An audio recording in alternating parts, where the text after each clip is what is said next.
Welcome back to another episode of the Chicagolandians, a casual sports podcast. I'm your host, Patrick Cunningham, joined as always by my co-host, Connor Cunningham. We're two brothers from the Chicagoland area who love exploring every corner of the sports world. Each week, we break down sports stories, ideas, and theories in a way that's simple and fun. Whether you're a lifelong fan or just curious about the game, there's something here for everyone.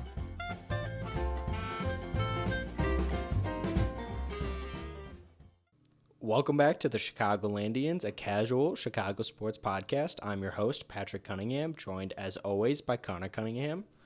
Ooh, hello. And Pat, I like that new introduction you gave there, a casual Chicago sports podcast. It's a nice clean catchphrase you have for the pod. Oh yeah, real short and sweet, straight to the point. Today is Tuesday, March 25th. We are 2 days removed from the first two rounds of the March Madness tournament. We saw rounds 1 and 2.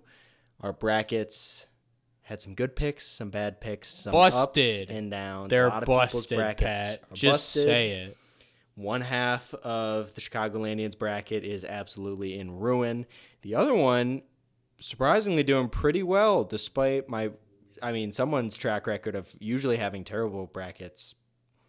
This year, something's changed. But, we will get to that later. Today's episode, we will focus on recapping some key games from the March Madness tournament, some things that stood out to us, some picks that we got right, some picks that we got woefully wrong, and what to look forward to wrong. in the next weekend, rounds 3 and 4, and then ultimately that championship. Very exciting time. Connor, what was your overall impressions of weekend 1, rounds 1 and 2 of March Madness? Highlights, lowlights, what were your thoughts?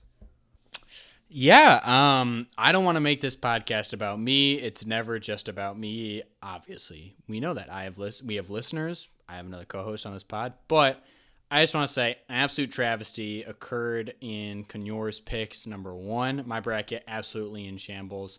I think our main takeaway was expecting a lot more upsets to happen this year. As we're going to talk about, far less upsets happened this year. And far less exciting upsets happened this year, which was not in my simulations that me and my team are running, did not come up in the simulations. As Tyler Krawcheck, friend of the pod, mentioned, he predicted that there were not going to be a lot of upsets. And while there were some upsets in the second round, this first round was a lot of white rice, vanilla kind of basketball, in my opinion. So overall, I feel like the good teams won. Kind of the bad teams didn't win. Overall, I feel like it kind of just played out the way I thought it was going to be. I don't know. What did you think? I was angry. I was frustrated. My bracket, I'm not going to talk about it again. Well, I had a great time. My bracket did actually really well. I had 4 pretty great days. I think across the 2 rounds, I missed 6 games, 5 or 6 games. Pretty good. But I will agree, my bracket has a lot of chalk in it. So, to be in that top, listeners will know I am in the top 99.9 percentile for my bracket. You had to pick a lot of chalk. You had to kind of pick a boring bracket. There were a lot of letters asking where your bracket was currently standing, Pat, actually, so I'm glad you're addressing it now. So I had a great time. Obviously, as we'll get to it later, Illinois basketball is no longer in the tournament, which is a sad conclusion to our Sunday night. But other than that, I'm looking forward to the rest of the games. It's fun. This is that episode we did with Sam and Tyler, friends of the pod. I think it helped me be way more tapped in to this tournament than years past. So it's fun to actually kind of know a little bit about a matchup, who to look out for, key players going into a game. Or managers, key managers as well. Key managers is true, as we'll get into later. But overall, I had a great time. Looking forward to the next couple rounds. Now, Pat, before we move on, not a sponsor of the podcast, but I have a Bang Energy Any Means Orange right here. Do I just rip this right now, or is that just freaking twisted? Just be honest with me. I think you could rip it. What is so listeners, it is currently 10 p.m. on a Tuesday night. Connor, what are you expecting the rest of your night to look like? Are you feeling low energy right now? I was probably going to go to no, but I guess I wanted to be high energy for the listeners, but I was also probably going to go to bed within the next hour. So I feel like that's kind of my dilemma right now. But okay. You know what? I'll kind of think about it. And listeners, if you hear a That's me popping the Bang Energy, not a sponsor. Listeners, be sure to leave a comment or write in when you hear this episode. Should Connor drink the Bang Energy drink? And Connor will take all of those responses, kind of sort them out, rank them, kind of do some analysis on that, and then make his decision. And you guys can tune in next week to see what his decision was. But before we get into the bracket breakdown, we have some Chicago sports news. Hey, don't look now. Chicago Bulls are back, I think. Do not look now. We are 8-2 in our last 10 games. Don't look now, but we are flying down that Tankathon draft board. Those Cooper Flag hopes are absolutely dashed right now. The vibe is in absolute shambles. Oh, absolutely. So I think we are currently on a 3 or 4 game win streak, but 8 of the last 10. Saturday, March 22nd, Modest Buzelis, our young rookie, actually scored a career-high 31 points to help defeat the Los Angeles Lakers, including one play where he kind of crossed up Luka and drove past him on the baseline, kind of had a yam. Pretty sick. Some would say that was a sweet-ass play. Some would say passing of the guard from Luka to Modest. Some would say maybe. We will say. We Me and Patrick will say that. Another interesting thing. Luka, we're good. Modest Buzelis is here. Something else to note with this historic run the Bulls are on right now is Kobe White is having a historic run right now. He, over the last 3 games, is averaging 36 points per game. He has scored 35, 36, and 37 points in the last 3 games. He is an absolute DAGG dog on this team. Connor, do you have any thoughts on Chicago Bulls right now? I mean, DAGG spells dag. DAWG. I'm going to cut that. Dog. It's kind of bittersweet. It's tough because you don't watch any of the Bulls games, and the thing that would make you want to watch the Bulls games is having a player like Cooper Flag or a really good draft pick. And the thing that's stopping me from watching games is we don't have anybody good and we stink. And the solution is to get a really high draft pick. So when we're in the middle every single year, it's kind of this endless cycle where we're never going to get good and never going to watch Bulls games. So it's hard to get excited of winning 8 of the last 10. I don't know, because we're still, I think, 8 games under 500 right now. Connor, what do you think of the Chicago Bulls right now? I mean, honestly, I've been impressed with Modest's rise throughout the season. At this point, he's turning in actual production. Like 31 points from a rookie is not something to take lightly. That is an impressive Certainly performance, especially going up against the best player in the NBA, Luka Doncic, having no fear. Seems like he's a player who's really coming into his own at the back half of the season. So I think that's super encouraging, and I feel like we haven't had a pick like that look so good in their rookie year in a while. I mean, Patrick Williams, a joke. Dalen Terry, like, you could tell me he's not even on the basketball team, and I wouldn't be surprised, right? Obviously, Kobe White is playing great now, but I feel like this has been probably the most successful rookie pick that we've had in a while. It's great to see him ball out. But overall disappointed by winning 8 games. I mean, come on now. What are we doing here? Moving on, next piece of news, we have kind of a womp damper on the day. We have Illinois basketball is no longer in the March Madness tournament. We started the tournament off hot, defeating Xavier Musketeers, I believe, right? The Xavier Musketeers. Yes. Connor, Sam, Tyler, and I watched the Xavier Texas game at Buffalo Wild Wings on Wednesday. A very nice time. We're going to retract that name, actually, not a sponsor of the podcast. Between the 4 of us, so we could kind of get a preview who Illinois would face in our first round, and we had no trouble with those Musketeers in the first round, and we marched right on into the second round, and everyone thought, okay, here we go. This is good. Illinois, a lot of ups and downs on this roller coaster. Looks like we're at the top of the peak. Yeah, maybe we're catching the up right now. We're catching the up right now, and as soon as everybody's going up and up and up, everyone's buying up on the way up, and then it crashes. Kasparov turnover. When we face the Kentucky Wildcats, the 3 seed, Illinois is the 6 seed, we lose 84-75.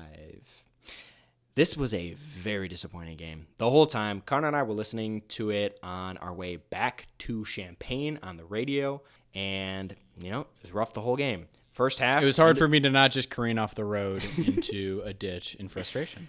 End of the first half, down 5, and we played terrible in the first half, so you thought, okay, we can't play any worse, and we're still only down 5. Let's see what's going to happen. And starting the second half, Kentucky goes on a huge run to extend the lead to, I believe, 16 or 15 or 16. Really extended the lead, went on a huge run. Classic Illinois coming out of halftime. But there was a period where Kobe Bryant hit 15 shots in a row, it felt like. God, yeah. Some main takeaways from this game are 3 big starters. Will Riley, who was invisible for this game. Tommy Ivasic and Kasparis all combined for 10 turnovers and shot 12 of 35 shooting percentage from the field. That is a whopping 34% from field goal. 34% field goal percentage. So when we needed them most, our big guys did not come to play. Thankfully, though, Kylan Boswell, who is, end of the season, my favorite king, he's absolute the king. Legend. Yeah, he had led the team with 23 points. Ivasic, despite having some turnovers, did have 19 points, including 5 3-pointers, which broke the NCAA record for most 3-pointers made by a 7-footer in a single game, which broke his previous record that he just set at the game before in the Xavier game. That Tommy guy can really shoot the ball, but boy, can he. We sure had a lot of turnovers. Brad Underwood in the press conference made a huge point about why we lost this game, and one thing he pointed out was those turnovers. We gave up 26 points off of turnovers. We had 14 total turnovers. 13 of them led to live ball points.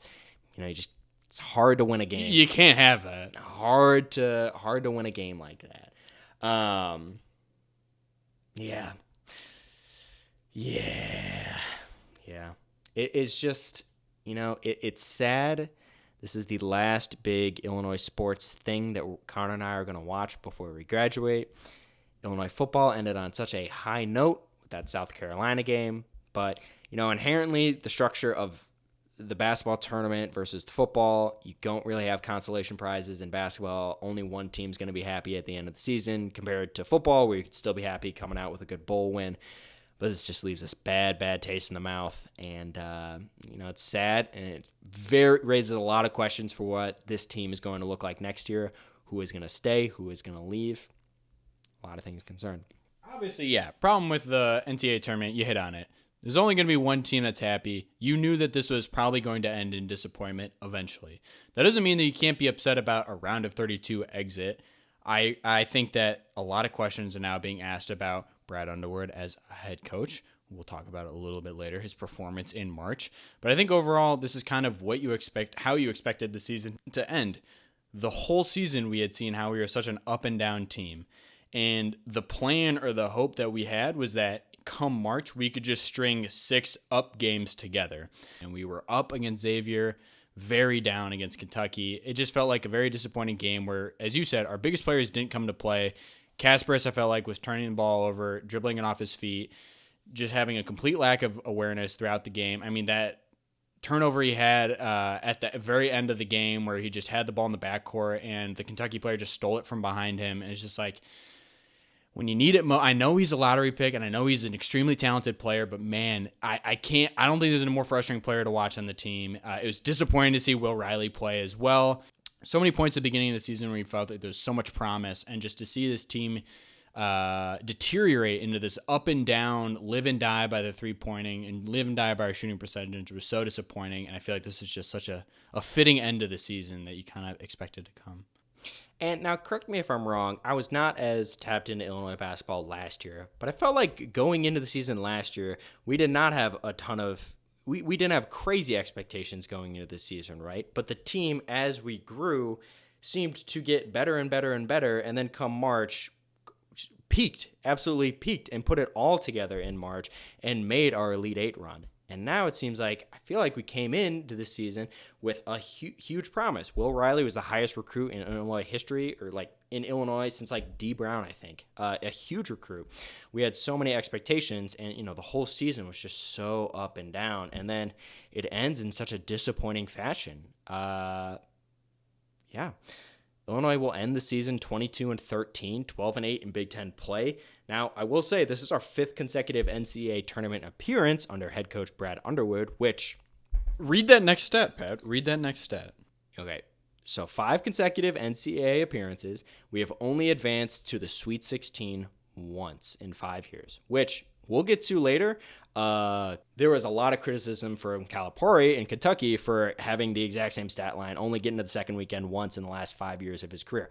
Obviously, Kentucky has a way different talent pool than Illinois and access to different players and way better rosters than Illinois. But still, it's like, obviously, if you asked me when I was in high school, middle school, we would make the tournament 5 years in a row. That'd be not in high school, in middle school and elementary school. That would be insane to make the tournament 5 years in a row. We sucked when I was younger, so it's great to see us now make consistent tournament appearances. But that's the standard right now. I feel like that has now become the standard for Illinois basketball, and now you have to look and say, okay, is Brad the guy that's going to get us to the second weekend?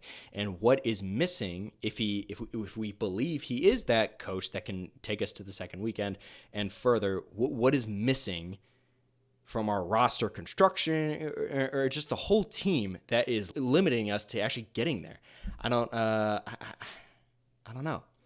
It's frustrating. I agree. I'll push back a little bit on that, but like, sure, Kentucky gets a different type of player than Illinois does, but you can't tell me that these teams are vastly different from a talent perspective. I mean, Will Riley and Kasparis could potentially be lottery picks. Like, there's not too many teams in college basketball who have multiple lottery picks on their team. Colin Boswell, like a great player, and Ivasic is a good player. Like, we had talent on this team, and I feel like in this way, in the way that college basketball is now, with so many transfers playing, like, we are set up to have talented teams end over end. I feel like at the end of the day, you're like, something is not working, and it's not the talent that we have on this team. As you're saying, like, I don't know if this is a way less talented team than we had last year.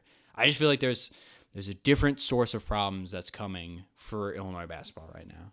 Yeah, I mean, I feel like every year it seems like the roster gets better and better with the new recruits we're bringing in, and it still seems like we're having a problem moving past the first weekend. So I don't know if you start to look at Underwood, or you start to ask questions. It's so hard because we haven't had success like this in so long. So it's hard to, like, this is like when the Bears got rid of Lovey, right, for having a 10-6 season when before we had sucked for so long. It's like, it would suck to move on from Underwood and then be terrible for the next 5 years and look back at what we had. But I don't know. What do you think on it? Like, do you think we start to reevaluate what we're looking for in a coach? Do we maybe look elsewhere? What do you think? I don't know. Like, look, I'll say I love Brad. I think incredible job turning the season around, or turning the team around, turning this program around. Again, getting us to this point where we think Sweet 16 is the standard. But any big time, big college basketball program should be expecting Sweet 16s, right? It's not like we're a small school hoping to make the tournament, maybe win a game. The emphasis shouldn't be on getting into the tournament. It should be like the tournament performance that we're having. And if we feel like this coach is having a problem with coaching in March, I feel like that should be something that we're pointing to and being like, hey, that's a problem. Like, if Calipari can get fired for having not success in the tournament after winning a national championship with Kentucky, like, and 16 or 15 Sweet 16 appearances, like, Brad can definitely be on the chopping block, right? And obviously, I think he's a good coach, and I think he does a great job with the team, but I think you could at least start having that discussion. I think you should definitely have that discussion. I mean, you look at Mark Pope, first-time head coach, taking them to the Sweet 16, right? Michigan first year. Now they're in the Michigan first. Yeah, come on now, Dusty May, like, first year takes them to the Sweet 16. There's a lot of luck that goes into March Madness, the NCAA tournament. It's not just better coaching, better talent. There's a lot of luck that comes with this, but at least on the surface, it's at least frustrating to watch this team seemingly do the same thing over and over again. I agree. Well, on that somber note, we're going to move on into the general March Madness recap, starting with round 1. I think the main discussions are going to come in round 2. Those had closer and more exciting games that I think lend themselves to better discussion. But just some general takeaways from round 1 as Connor alluded to, we had a very chalky first round, not a lot of upsets. In fact, in the first round, all 1 through 4 seeds won their games and made it to the round of 32. This was the first time since 2017. I think if you put a parlay on all 1 through 4 teams, you would have had plus 280 odds or something. Would have been a pretty good bet. Bet $100, make $280. Would have been a good bet. But that does not happen a lot. Last happened in 2017, kind of made for a boring first round. But there still were some key matchups. Thank you. There still were some key matchups, some upsets. We had New Mexico, the 10 seed, upsetting Marquette. The 7th seed, 75-66. And you know when you're leading with a 10-7 upset, that kind of tells you what you're in for, right?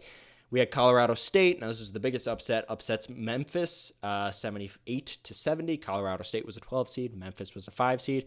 Memphis, I don't think for the rest of my life I will ever pick them to move on in my bracket. And as long as Penny Hardaway is the coach.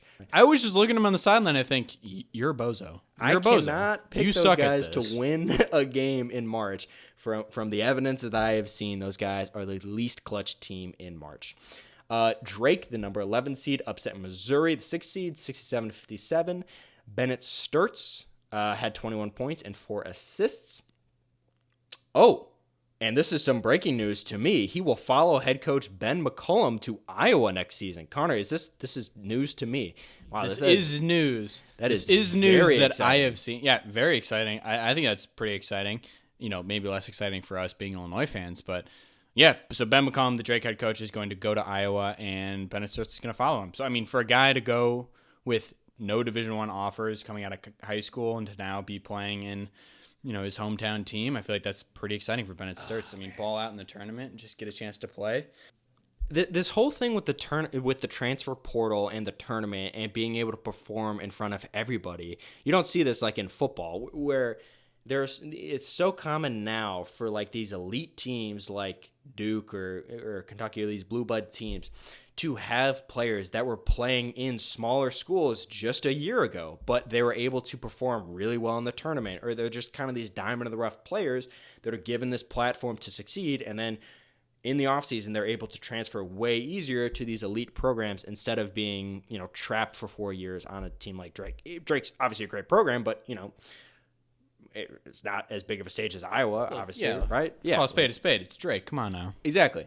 It is really cool to see these stories of these smaller players who didn't get the looks maybe that they deserved in high school to now be given their opportunities, kind of a second chance in college due to the changing of the transfer portal. Connor, you have any thoughts on that? No, I think that's a great point. And I think kind of just hits on the way that college basketball is changing right now. And I think that's the beauty of the tournament, is that you can see these players finally getting that opportunity. There's so many players out here who their whole time through high school and their parts of college, they just have never gotten the opportunity to perform in front of a crowd. They never get the exposure that some other players are able to get. That's the most common thing in sports. It's opportunity. March Madness is such a beautiful thing because these players, they have an opportunity to have opportunity, and they make plays. So Bennett Sturts, super cool to see.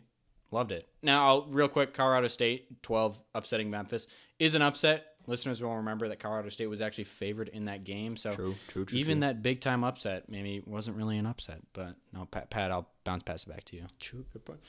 Next game we have highlighted was that legendary coach face-off between John Calipari of Arkansas and Bill Self of Kansas, a 10 versus 7 seed. Arkansas defeated the Kansas Jayhawks 79-72. And as we'll get to later, this was the part 1 of Calipari's and Arkansas's Sweet 16 run, as they would go on to win the next game and defeat the St. John's Red Storm and Rick Pitino and move on to the round into the Sweet 16. Connor, do you want to hit on that McNeese-Clemson game? I know that one hit close to home for you. Oh, very close to home. So I think a common theme for my brackets is I usually get real excited about it. I spend about 4 days working on it. And then round 1, most important team usually gets knocked out. Last year or 2 years ago, I was piecing together this bracket, consuming hours of content. Kentucky gets bounced first round, and that was my champion. And now here I made the sexy kind of, pick of putting Clemson in my Final Four. I saw listeners all across the globe texting me saying, Connor, you're an idiot. You're an idiot. What are you doing? And I said, no, I know what I'm doing. And McNeese Stace, Will Wade, and Amir Khan, they teamed up and beat the Clemson Tigers in, honestly, dominating belt-to-ass fashion. The score was 69-67, very nice, but overall, Clemson never had a dog in this fight. That does they not tell the absolutely story. got their ass beat.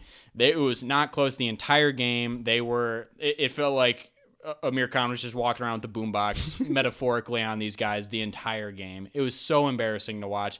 Clemson, who is a senior-led, they're an experienced team in the tournament. It wasn't just a bunch of dumb freshmen running around. It was an experienced team. They looked totally outclassed by these guys.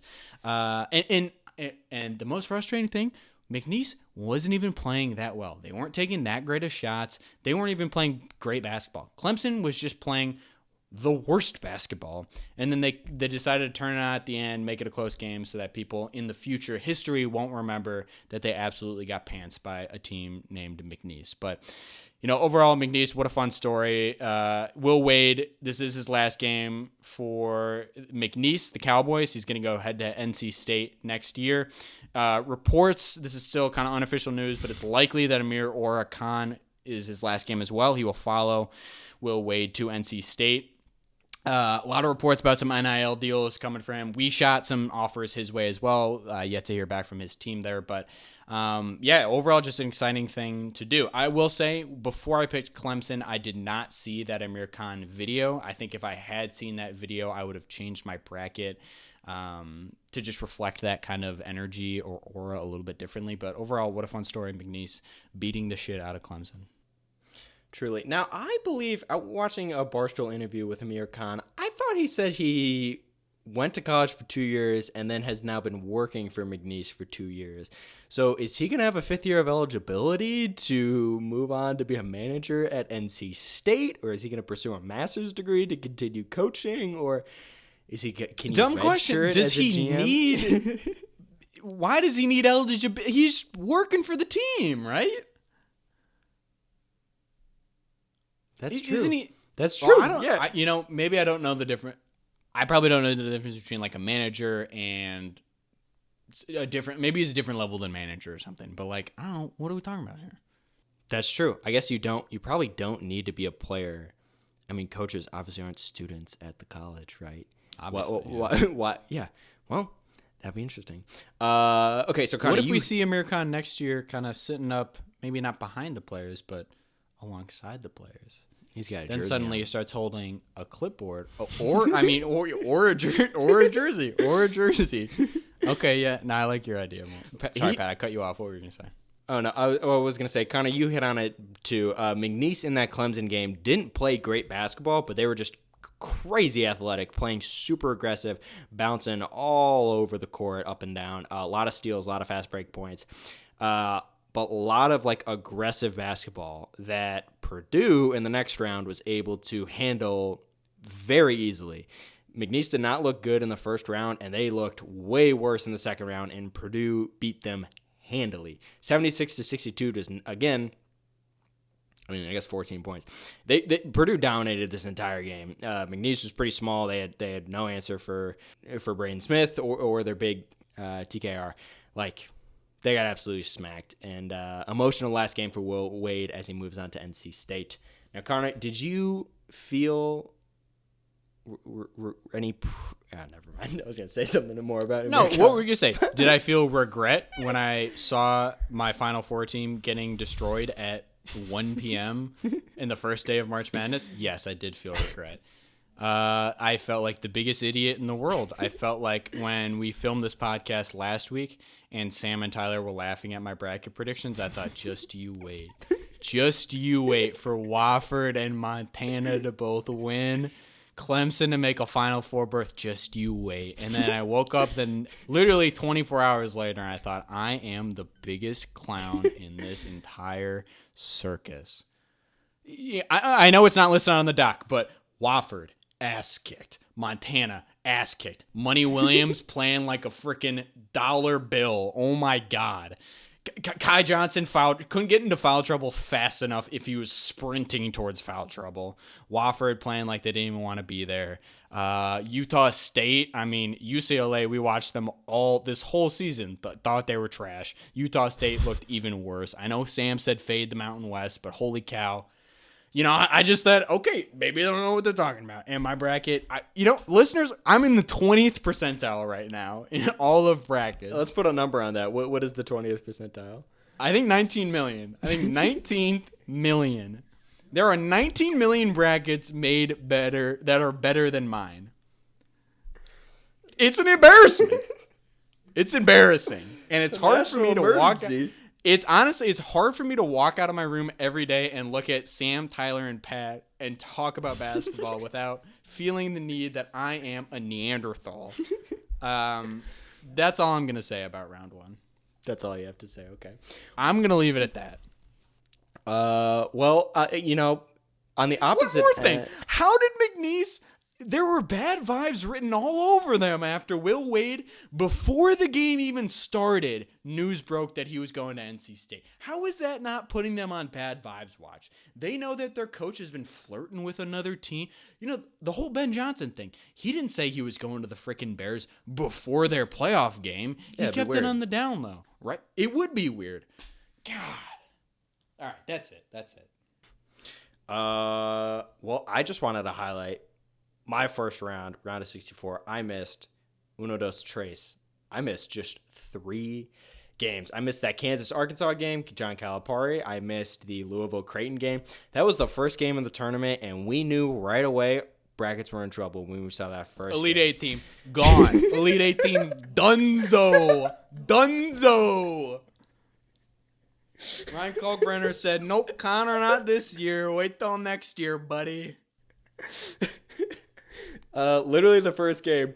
I mean, this was a pick that I was absolutely I was stressing so hard over. I was thinking I was considering moving Louisville past Auburn in the round of 32 because I thought, Louisville in the second round. They're in Lexington. It's basically a home game. They're undefeated. They should be a 5 or a 6 seed. They're going to come in, absolutely take care of Creighton and move on, maybe run through Auburn. And that was not the case. They lose 89-75. Absolutely got shellacked. Newsflash: Louisville very accurately seeded in the tournament. Yeah, and then I missed that Clemson-McNeese game. That was another game where as soon as you turn it on, you're like, oh boy, this is gonna be bad. This is gonna be bad. Okay, well, Connor, any more thoughts for round one before we move on to round two? I mean, they talk about being shell-shocked when teams just the smaller team just goes down 15-0 versus the 1 seed. Honestly, the first day I felt shell-shocked. I just thought, we got to go to bed. We just got to put our head hits the pillow, got to be thinking positive, and just got to try to minimize damage. And I felt like the entire weekend was just, there were mortars overhead. There was nowhere to hide. Just every day, hellfire raining down in my bracket. That's all I'm going to say about it. And it's funny because, the hellfire is usually there's huge upsets. Your team is... Shut up! It's upsets that's causing the chaos. It's my 2-seed champion is moving, but it's hellfire. No, Utah State got beat! No! Problems that you created for yourself. By making it so hard on yourself. The issue is it's so easy to just pick the higher seeded team, the better team. It's just so easy. And because often that's just what you're supposed to do. And what I tell myself when I watch the games, I say, do I care that I picked the right team, but do I feel worse when I pick the right team and they won versus picking the lower seeded, maybe possible upset team and they lose? No, I feel better when I pick the right freaking team. So why don't I just pick the teams that are going to win? I'm mad. We're going to tune in next year, and I'm going to pick the same freaking bracket, same style bracket, or whatever. They should make... Let's just move on. Let's move on. Okay. No, Pat, you can say your thing. Okay. I was going to say, when you pick your bracket, they should put a warning on it. When you pick a 2-15, when you pick a 2-15 upset, there should be flashing hey, buddy, lights that saying, doesn't "Warning." happen. Hey man, double check that. And when you move it on to when you take that guy and you drag him to the round of 32 and you drag him to the round of 16, there got to be a pop-up of a guy saying, whoa, whoa, whoa, whoa, whoa, buddy. We gotta hold it back here. Let's show you some stats. Let's look at the stats here. Yeah. Oh, too funny. Too funny. Okay, well, moving on to round 2. So we had Thursday, Friday. Wild ride of emotions. Moving on to Saturday, Sunday, we had some more exciting matchups. First one I have highlighted is Ole Miss, who handily took care of UNC in round 1. Now, Connor, was UNC a Sweet 16 team for you, or? No, I mean, I'm not going to take this hit job from me right now, but, I mean, UNC was a round of 32 team that I had. Sorry. I think, whatever, statistics usually show that a first 4 team wins in the tournament, and I wasn't about to pick Xavier to beat Illinois, so I had them beating Ole Miss. And now, if you had watched the game, you would have seen that UNC actually made a pretty interesting game versus Ole Miss. Moving on. So Ole Miss, 6 seed, defeated Iowa State, the 3 seed. In our episode last week, we hit on the fact that Iowa State is injured, missing their best player, and seems like they're kind of stumbling into the tournament and might be primed for an upset, which, took case. Yeah, took case. Ole Miss beat Iowa State 91-78 in an absolute dominant fashion. At one point in the game, they led by 26 points before, I think, the last 5 minutes when they put the bench players in. They started to close the lead. Ole Miss was 11 of 19 from 3-point range and had some insane scoring diversity. Their boy Sean Padula, their point guard, white point guard, big headband, a lot of swag on that guy, led the team with 20 points.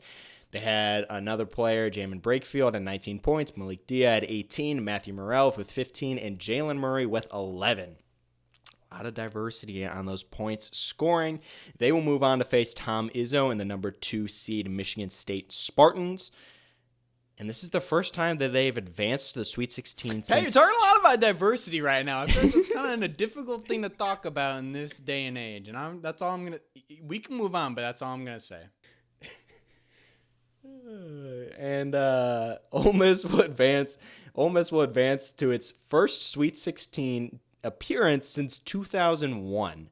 Hey, all it takes, getting a sweet new coach, getting a controversial coach who had some off the field issues, but proven winner.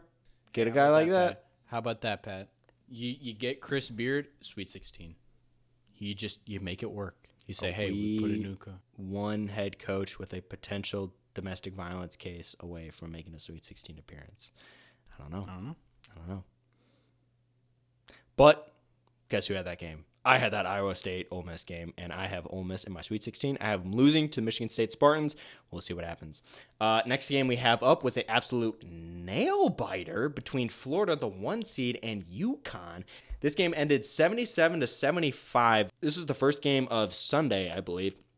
And I was coming back from my run and checking my phone periodically and just saying to myself, is this about to happen? Or is UConn? I believe UConn was winning for like the majority of the game.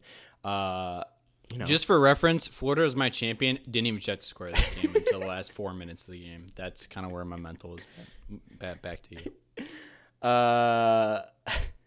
Florida is the second most popular championship team this year.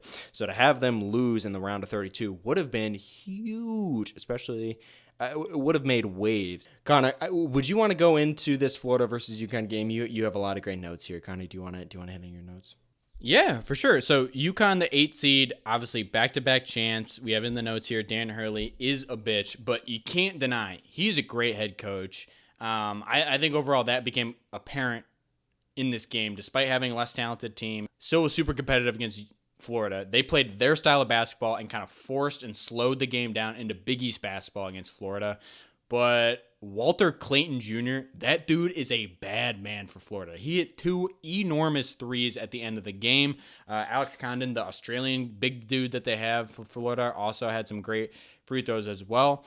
I feel like they showed a lot of composure at the end here. I feel like these are tournament games. This is such a typical upset where the high-flying team gets slowed down by the team that's not supposed to win. This is how these upsets happen. I feel like for Florida to come out on top against such a well-coached team in Dan Hurley really speaks to their chances at being contenders. I think main takeaway, though, we're going to hit on it again. Dan Hurley is kind of a B word. At the end of the game, walking out of the tunnel, there was a reporter who filmed him saying, "I hope they don't fuck you like they fucked us. I hope they don't do that to you, Baylor." Funny to refer to Baylor just as the entity of Baylor. But that video was posted to Twitter. The UConn Director of Communications, Bobby Mullen, reportedly threatened to ruin the reporter's life if he did not remove the video of Hurley's rant about the refs, which is one of the softest things that I've seen this entire week, if I'm just being honest. But overall, yeah, UConn bounced back-to-back bench, bounced in the round of 32. Florida looked great. Makes me feel great about my Florida pick if they win the championship. I mean, we might come back on this pod and really talk about how great my bracket was, but yeah. Oh, last takeaway, Oliver Ruix, I think ruined. Oliver, the main takeaway is he's 7'9". The guy looks enormous. He didn't play a lick of basketball this game, but man, is that guy tall. In that post-game interview, you could kind of see him just in the background, just kind of looming over everyone, kind of because they have the green screen behind everybody. them, but he's just walking past and his head pokes up over it. You can't even hide it. I mean, it's absolutely insane. Now, it's interesting, Dan Hurley kind of warning Baylor about what is to come. Now, they did absolutely get destroyed by the Duke Blue Devils, losing 89-66. Seems like Duke decided to take the refs out of the game and absolutely destroy those the Baylor Bears. Yeah. Well, next game we have was another absolute nail biter between Maryland, the 4 seed, versus Colorado State. We have the Crab 5. Maryland won 72-71, ended it in dramatic fashion with the best player on their team, Derek Queen, hit a buzzer beater with 3.7 seconds remaining. Derek Queen is the Big Ten Freshman of the Year, first team All Big Ten. Their coach had an awesome post-game interview where he said, when they called timeout after Colorado State's Jalen Lake hit a big three-pointer with 6.1 seconds left to put Colorado State up 71-70, Maryland coach called a timeout and said, "Guys, who wants the ball here?" Which I will say, I can't imagine. Interesting coaching strategy. Like. Yeah, I can't imagine that's what it looks like. Put it up to complete democracy, just anybody pure democracy, just anybody Amir Khan that raises says, his hands and says, "I would like the ball, coach." Like the bench player says, "Coach, I want the ball." Seems like a time like that's when you need your leaders to say, "Okay, here's what we're gonna do, guys." But that's why you have the coach. That's why you have the coach. Everyone's panicking. The coach draws up the play. But Derek Queen said, "Give me the frickin' ball. I want the ball." And hit an absolute kiss off the glass bank shot to defeat Colorado State in a game that should not have been that close, but ended in dramatic fashion. March, baby. Maryland will move on to face the number 1 seed Florida in the Sweet 16. Now, this is Maryland's first Sweet 16 appearance since 2016, and this is their second since 2003. So Maryland basketball kind of on the rise right now. That Derek Queen and Angel Reese's brother, 2 big men that are really putting in a lot of work on that Maryland, those Terrapins. Connor, you have any thoughts on that Maryland-Colorado State game? No, I mean, Derek Queen, that guy, I know we throw around the word dog, but dog, he's a great player. Also cool, he's a Maryland guy, he's a Baltimore guy. Kind of cool to see him in his post-game interview talk about just coming from Baltimore. Thought that was cool as well. But Maryland gave Illinois troubles the entire season. They look like a great team. Again, March is all about, very well-run team. March is all about winning close games. And it was nice to also see a buzzer beater. I feel like we hadn't seen a lot of buzzer beaters yet in March, so it was a pretty sick game. Next game we have is Arkansas Razorbacks defeated St. John's Red Storm, the 2 seed, losing to a 10 seed 75-66. And this was a game that this was like the first major upset of the tournament, more so than the Clemson McNeese game or the Colorado State Memphis game. This kind of came out of nowhere. People had St. John's in their Final Four, Championship, Elite 8, Sweet 16. No one on this game, didn't even have Arkansas really factored into their minds right now. This is the worst team, the lowest seed John Calipari's ever coached as a college coach, I think. He's had 24, I think, 24 tournament appearances. This Arkansas team is the worst team that he has coached. People, when they're choosing their brackets, thought he was going to lose to Kansas that first round.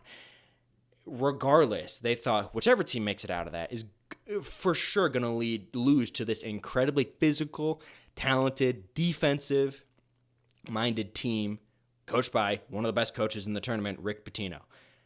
But Arkansas freaking took it to those guys and dominated them.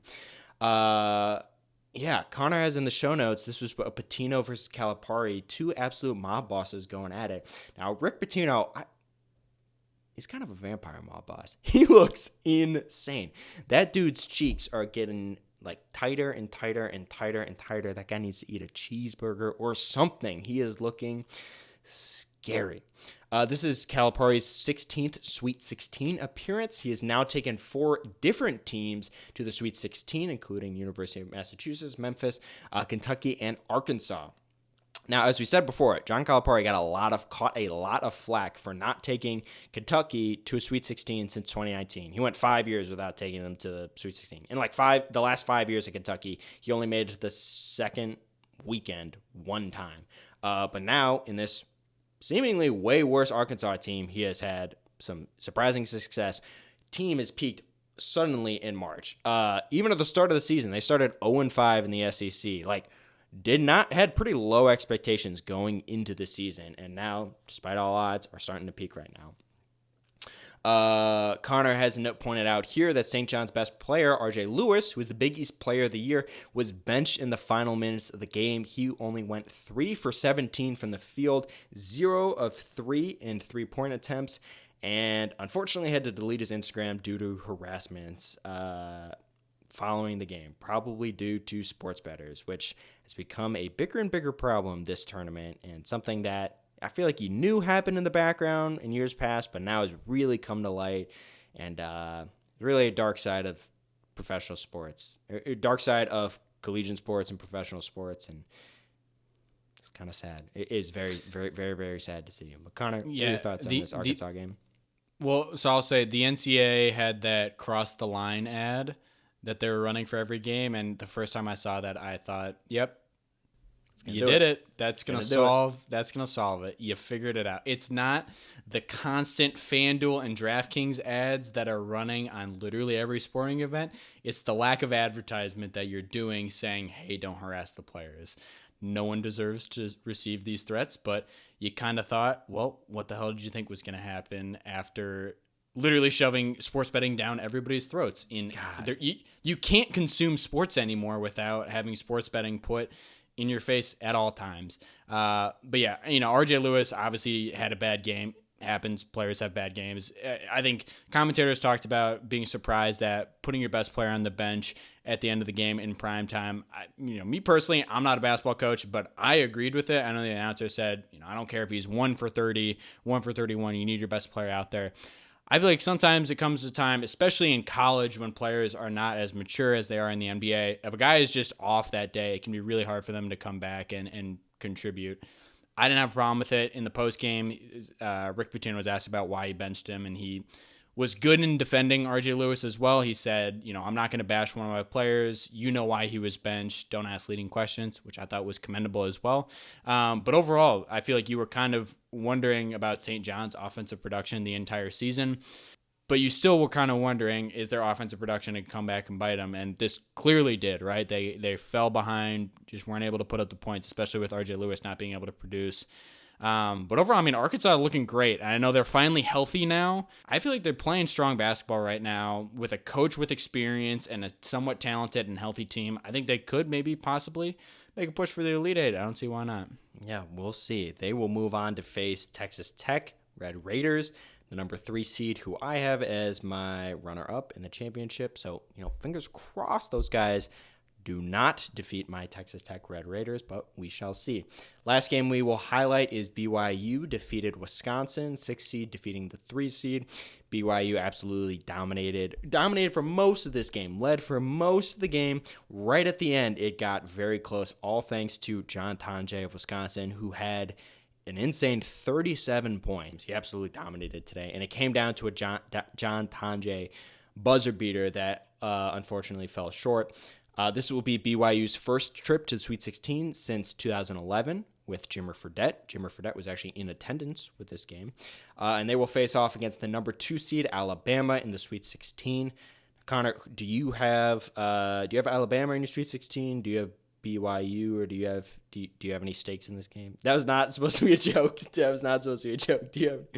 So I have St. Mary's playing BYU in the Sweet 16, and I have BYU winning. So I have BYU in my Elite Eight, which honestly might be my one correct pick that I have in my entire Elite Eight right now. So that's something that I can hang my hat on. But yeah, I got BYU winning this game, advancing to the Elite Eight. Okay. I also have BYU defeating Alabama, moving on to the Elite Eight. Connor, that was our coverage for the first 2 rounds. Do you have anything to hit on this second round before we move on looking into the Sweet 16? Yeah, overall, I've complained a lot about my bracket and how it's affected me mentally. But I think overall, it's still a super fun weekend of basketball. The first weekend of March Madness, or the first 2 rounds of March Madness, best weekend in sports, or best days in sports in the whole calendar year. It's an incredible time. You're just going into this comatose of consuming as much college basketball as you can, not getting off the couch for hours at a time. It was fantastic. And the second round I thought was super interesting as well, seeing a lot of upsets happen with Arkansas and BYU and Colorado State playing close as well. Ton of great games. The Florida game was incredible to watch as well. There was some great basketball here. So overall, this round of 32 I thought was awesome, save for the Kentucky-Illinois game. Yeah. I mean, overall, March Madness, it's the best. And I forget every year what it's like. When people ask me like, what's my favorite time of the year for sports, I always think like, default, I guess, the NFL season, or like the Super NFL playoffs. But like, there is nothing like those first 4 days of the March Madness tournament. Something that, have I watched a single game of McNeese or Clemson basketball the entire year? No, but I'm going to tune in for that game. Have I seen any Colorado State? Have I seen Colorado State play the entire season? No, but when they face off against Maryland, I'm glued to that television, checking my phone. That buzzer beater was insane.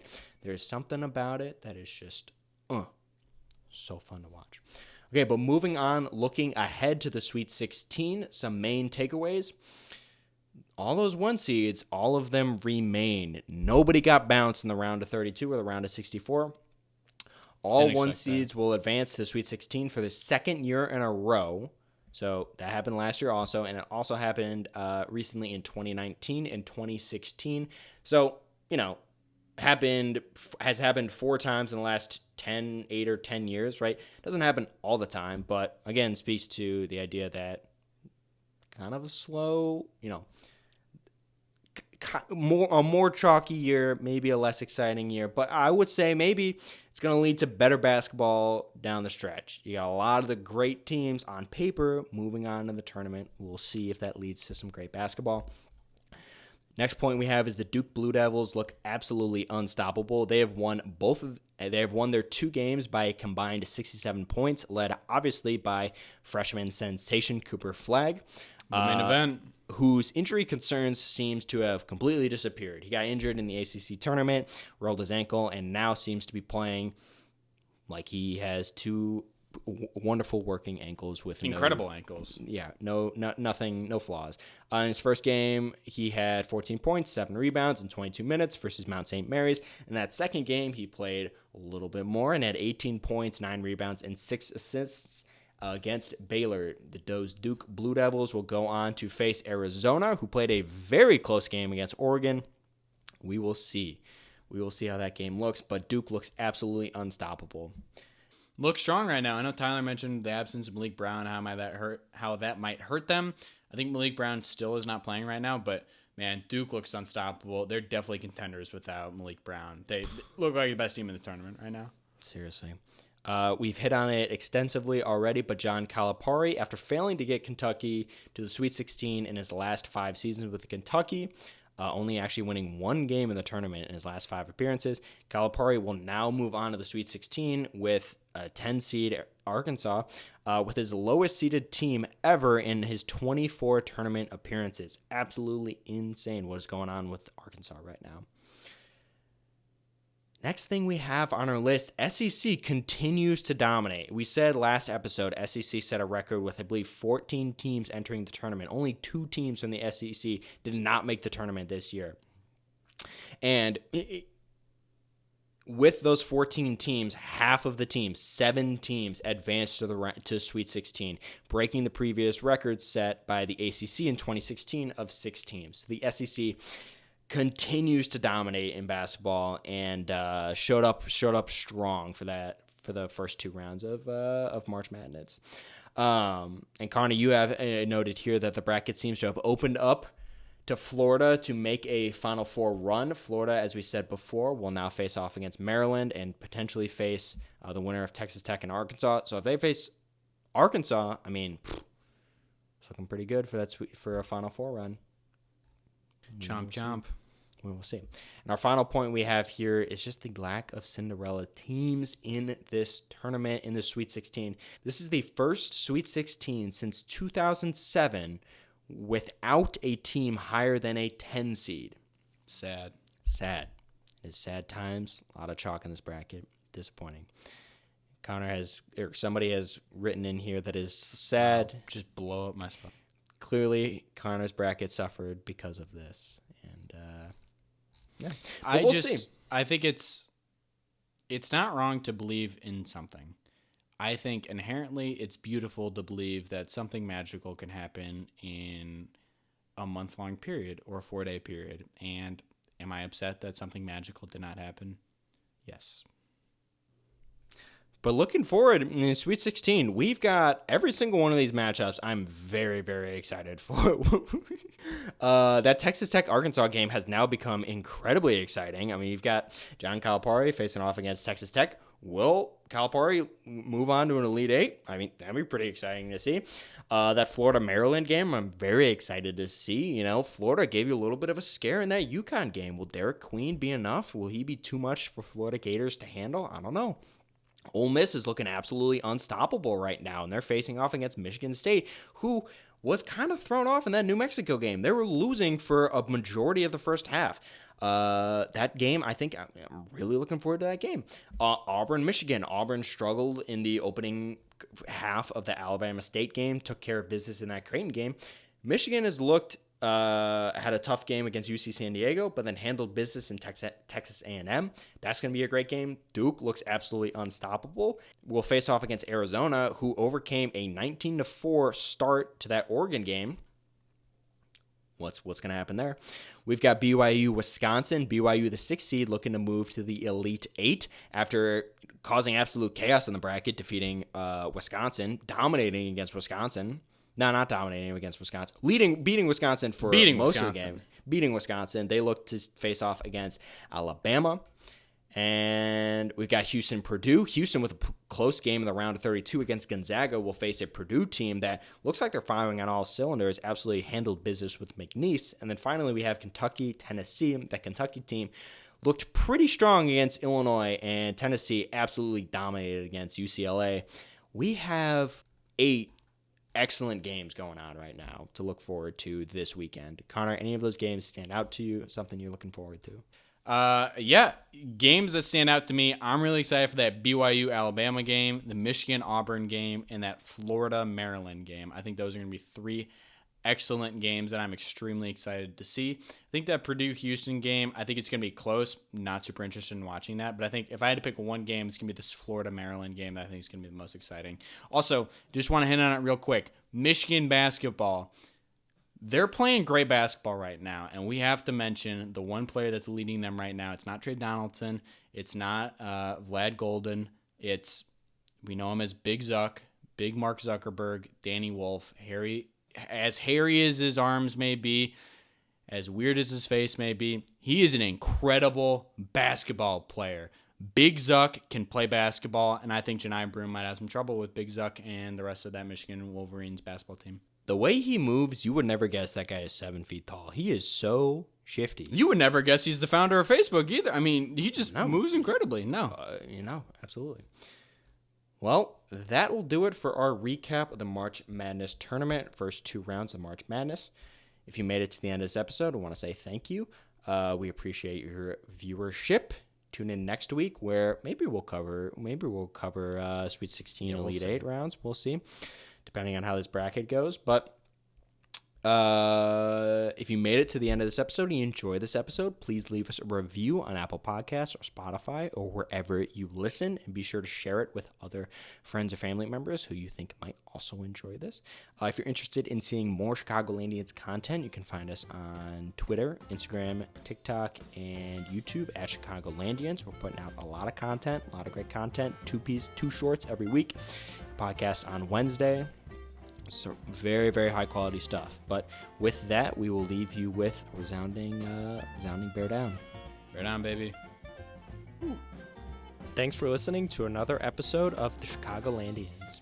If you enjoyed this episode, be sure to leave us a review on Apple Podcasts or Spotify, or wherever you listen. And if you want more Chicagolandians content, you can find us everywhere at Chicagolandians.